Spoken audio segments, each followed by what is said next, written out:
एक बड़ा business tycoon अपनी नई नवेली पत्नी काव्या को ढूंढते हुए अचानक उसके ऑफिस पहुंचता है, लेकिन अंदर आते ही उसे जो दिखता है वो शॉकिंग था। हर कोई उसे कैजुअली बुली कर रहा था। लंच टाइम खत्म हो चुका था, फिर भी काव्या जल्दी जल्दी खाना खा रही थी। बॉस उस पर चिल्ला रहा था और वो घबराकर समझाने लगती है कि पूरे दिन काम में इतनी बिजी थी कि खाने का टाइम ही नहीं मिला, फिर भी उसे डांट पड़ती रहती है। दूर खड़ा टाइकून ये सब देखता है और समझ जाता है कि वो कितनी सॉफ्ट और दब्बू है। तभी एक रूड फीमेल कोलीग गुस्से में आती है और उसे सुनाने लगती है, कंपनी में इतने काम है फिर भी तुम छुट्टी ले रही हो। काव्या असली वजह डिवोर्स के लिए जाना छुपा लेती है और बस कहती है कि उसे एक इम्पोर्टेंट काम है, लेकिन ये बात भी उस कॉलीग को और भड़का देती है। वो उसे सेल्फिश कहकर सबके सामने इंसल्ट करती है। काव्या बार बार सॉरी बोलती रहती है। उसकी पीपल प्लीजिंग नेचर साफ दिख रही थी। इसी बीच उसका चीटिंग करने वाला एक्स भी वहाँ आ जाता है और हंगामा शुरू कर देता है। वो उससे पैसे और सामान का हिसाब मांगने लगता है जैसे सब कुछ उसी ने दिया हो। काव्या हिम्मत करके जवाब देती है कि उसने कभी उसके लिए कुछ नहीं किया, लेकिन एक्स उसकी कमजोरी का फायदा उठाकर उसका हाथ पकड़ लेता है और जबरदस्ती मेंबरशिप बनवाने को कहता है। अचानक टाइकून आगे आता है, उसका हाथ पकड़कर इतनी जोर से मरोड़ता है कि वो दर्द से चिल्लाने लगता है। कुछ सेकंड पहले तक एटीट्यूड दिखाने वाला एक्स तुरंत नरम पड़ जाता है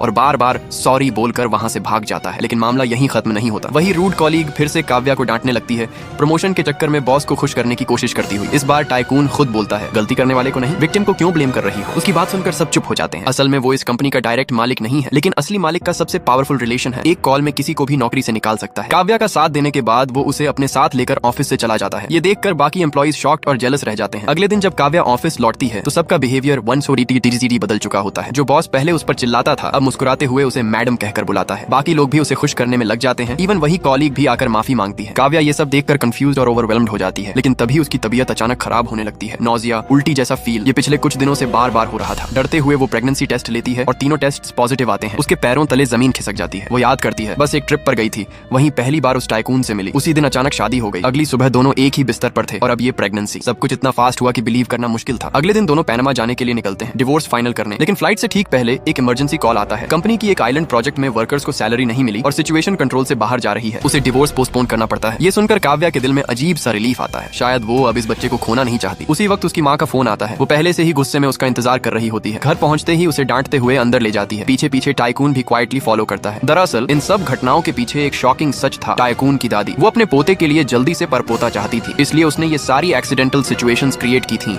जिससे दोनों की शादी हो जाए। घर के बाहर खड़ा टाइकून अंदर झांकता है और देखता है कि माँ गुस्से में झाड़ू लेकर खड़ी है। उसे लगता है कि काव्या को मारा जाएगा, लेकिन ध्यान से सुनने पर उसे सच्चाई पता चलती है। काव्या प्रेग्नेंट है। वो शॉक हो जाता है। अंदर माँ गुस्से में चिल्ला रही होती है, इतनी बड़ी बात छुपाई, बच्चे का बाप कौन है। काव्या कुछ नहीं कह पाती क्योंकि ये सब बस एक एक्सीडेंट था। गुस्से में माँ उसे मारने के लिए हाथ उठाती है। तभी दरवाजा खुलता है। टाइकून अंदर आता है और उसका हाथ रोक देता है। इस बच्चे का बाप मैं हूँ। कमरे में सन्नाटा छा जाता है। माँ गुस्से में उसे बांध देती है और उसके फोन से उसकी दादी को कॉल करती है। फोन उठते ही वो गुस्से में बोलने लगती है, लेकिन उधर से आवाज आती है, अरे समधी जी, आखिर बात हो ही गई, पता भेजिए, मैं कल सुबह खुद आ रही हूँ। और यहीं से कहानी एक नए मोड़ पर पहुंच जाती है।